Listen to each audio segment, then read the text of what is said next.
Good afternoon. Thank you very much for the introduction. My name is Yasutoshi Nishimura, Minister of Economy, Trade and Industry. I would like to extend my sincere congratulations for the holding of the GZERO Summit, and I am honored to have the opportunity to make a speech today as I did last year. With Mr. Ian Bremmer, I've had the opportunity to exchange opinions, and he has a very unique views, and it's very insightful for me. So I was asked to speak about economic security, so let me talk about that topic. First, economic security. So as a major assumption, a free and fair trade and investment environment is necessary. So it's not about building new walls or forming blocks. So it is about further stimulating trade and investment with trusted partners. Now that is the intent. But there are a variety of risks. Our sensitive technology can be used for military purposes, so there will be an impact on national security. So when it comes to sensitive material and sensitive technology, de-risking would be necessary. So small yard high fence would be the basic stance. So based on this basic stance, in order to have dialogue with domestic and international stakeholders, earlier this year, we formulated the action plan for strengthening supply chain and technology basis in October this year. And this consists of 3 Ps: promotion, protection, and partnership. And today, I would like to especially focus on partnership or establishing an international framework. In the international society, making the supply chain more resilient is an area where we have more discussions on. We've experienced the COVID pandemic, and we are also seeing Russia's aggression against the Ukraine and also the Middle East situation. So in the world environment, we are becoming aware once again of the danger of supply chain disruptions that could threaten the lives of citizens, and also the risk of overdependence on a single country for supply. Last month, on the occasion of APEC leaders meeting and ministerial meeting, I visited San Francisco and participated in meetings such as the IPEF ministerial and the Japan-US Economic 2+2. On both occasions, the resilience of supply chains was truly an issue of utmost importance.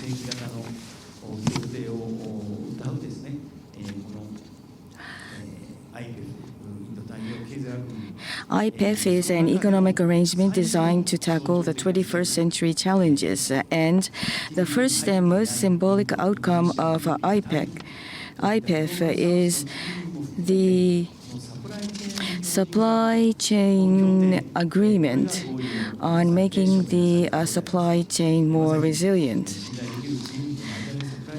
With countries like India and Indonesia also coming together. So this is the first plurilateral agreement to stipulate specific coordination procedures to address supply chain resiliency. Countries playing an important role in building resilient supply chains include those of the Global South, which will account for a majority of the world's future population thanks to rapid growth and an extremely large presence in the global economy. India and Indonesia, considered to be some of the largest countries of the Global South, will play a very important role. India's population is larger than that of China, and when it comes to vehicle sales, it's larger than Japan. And when it comes to economic size, it is larger than the UK, the former sovereign country. It is said to surpass Germany, and the average age is said to be 28. So India is a young country, and India has a close relationship with Japan through Quad. And in terms of supply chain, we want to cooperate with them as well. And for Indonesia, it has formally announced its application for membership in the OECD, and we would like to support them in that endeavor. Of course, there are challenges, but we would like to support them. So, through IPEF and other international frameworks, we would like to work together with these countries to make the supply chains more resilient. So we would like to work closer with the Global South countries. So that is the first thing I wanted to mention. And now, the Japan-US Economic 2+2 meeting.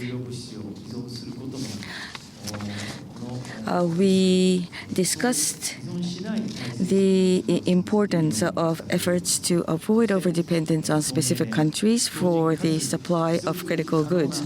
And furthermore, we agreed to launch between the United States and Japan a task force immediately to initiate discussions toward a transparent, resilient, and sustainable supply chain. And we have already agreed on a similar framework in October to be launched between Japan and the EU at a periodical meeting with the EU. So with the United States and EU, we will discuss various initiatives to make the supply chain more resilient. That being the case, in recent years, from the viewpoint of securing economic security, each country is trying to enhance production capacity.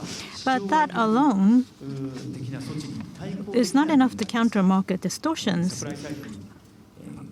Along with the supply side, we have to have a policy that includes demand-side approach too. And in doing so,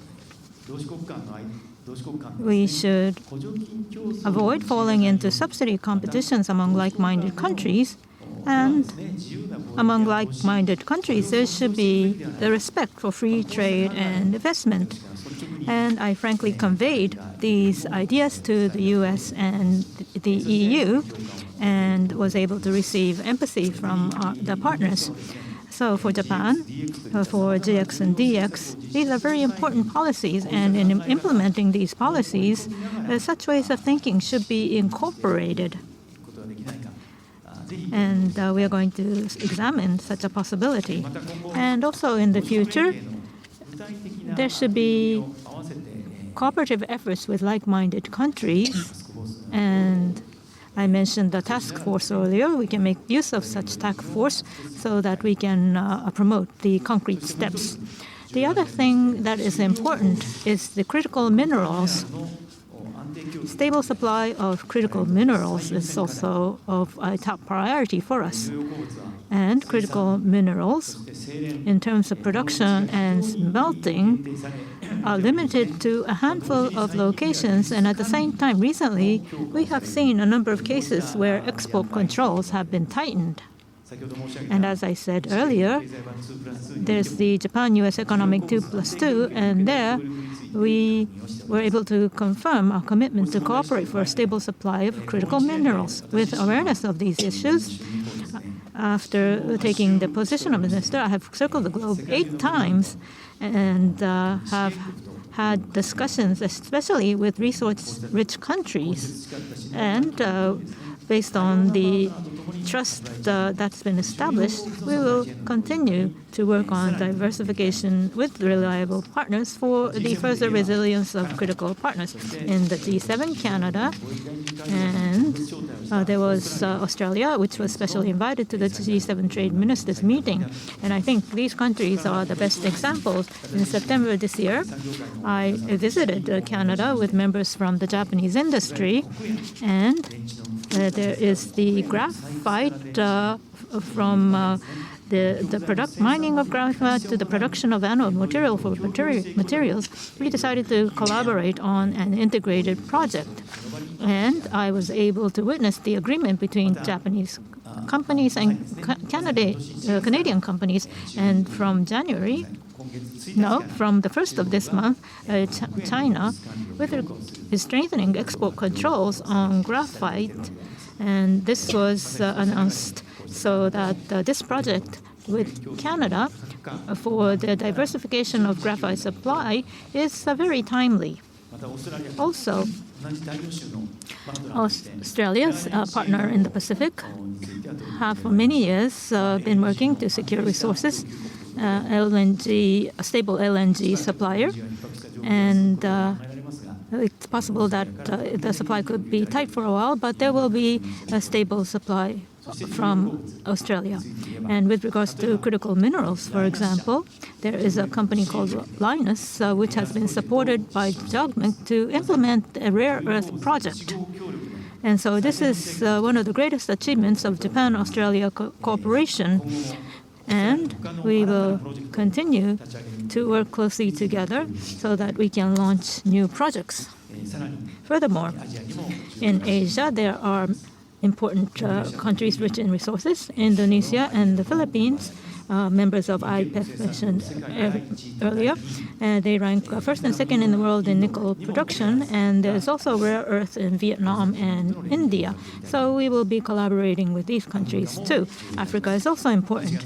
In August this year, I visited Namibia, Democratic Republic of Congo, Zambia, Madagascar, and this is with regard to the exploration of resources as well as human resource cooperation, and to reinforce the intergovernmental relationships in the economy as a whole.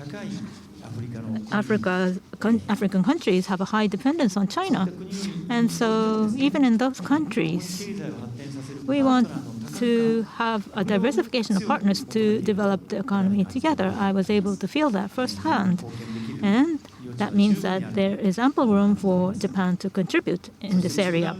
And Latin America, well, they have critical mineral resources such as copper and resources. And next year, Brazil will be having the G20 presidency, and Peru will having the APEC presidency. And I believe I will be visiting Latin America many times next year. And I would like to have a discussion on the possibilities for cooperation with my counterparts in each country. In order to ensure the stable supply of critical minerals, it's important to have cooperate relationships not only with governments but also with private companies such as the resource majors. The other day, I was able to meet BHP, Rio Tinto, and Glencore CEOs, and we had many exchanges of views. And these major resource suppliers, they were important sources of copper, aluminum, iron ore, and other materials for Japan. And we want to see further resilience in the supply chain. And in mining and smelting, there could be collaboration and partnerships with Japanese companies, which is being pursued. So we would like to provide support. Finally, it is uncertain when and in which areas risks will materialize. That is why we need to further strengthen our cooperation with industries and like-minded countries and enhance our initiatives for diversification and automation. The action plan I mentioned at the outset is a living document which will evolve. So it's not finished just after one preparation because it is evolving day by day. And the environment surrounding economic security, it will continue to change from time to time. I look forward to a frank and lively discussion today, and I hope the discussions at the G0 summit can be of reference to incorporate into our action plans. So, supply chain resilience with like-minded countries, and Japan would like to continue to play a central role and lead the global discussion. So, G0 summit, I hope that you will have a very lively discussion. And with that, I would like to close my remarks. Thank you for your kind attention.